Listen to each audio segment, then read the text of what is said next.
நான் பரமத்திவேலூர் பகுதியிலிருந்து வரேன். எங்க பரமத்திவேலூர் பகுதியில் வெற்றிலை விவசாயம் ரொம்ப அதிக அளவில் நடக்குது. ரொம்ப வருஷமா இந்த வெற்றிலை விவசாயிகள் இந்த பகுதிக்கு ஒரு வெற்றிலை ஆராய்ச்சி நிலையம் வேணுங்கிறது ரொம்ப நாளா கோரிக்கை வச்சிருக்காங்க. இது வரைக்கும் எந்த அரசும் கோரிக்கை நிறைவேற்றல.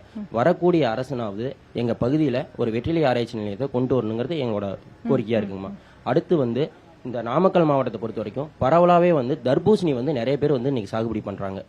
இப்ப வெயில் காலம் இப்ப ரொம்ப அதிகமாவே பண்ணிட்டு இருக்காங்க. இந்த தர்பூசணி சாகுபடி பண்றதுக்கு ஒரு ஏக்கருக்கு குறைஞ்சது ஒரு 1.25 லட்ச ரூபாய் வரைக்கும் செலவாகுது. இந்த அரசு 18,500 ரூபாய் மட்டும்தான் பயிர்க்கடனா கொடுக்குது. இந்த தொகையை உயர்த்தி வழங்கணுங்கிறது எங்களோட கோரிக்கைங்கம்மா.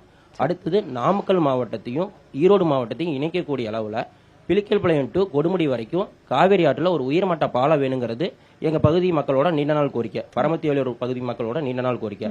இந்த பாலம் அமைஞ்சதுன்னா கல்விக்காகவும் மருத்துவத்துக்காகவும் விவசாயிகள் அதாவது வேளாண் பொருட்களை சந்தைப்படுத்துறதுக்காகவும் போயிட்டு வரதுக்கு எங்களுக்கு உதவியா இருக்குங்கம்மா. நன்றி.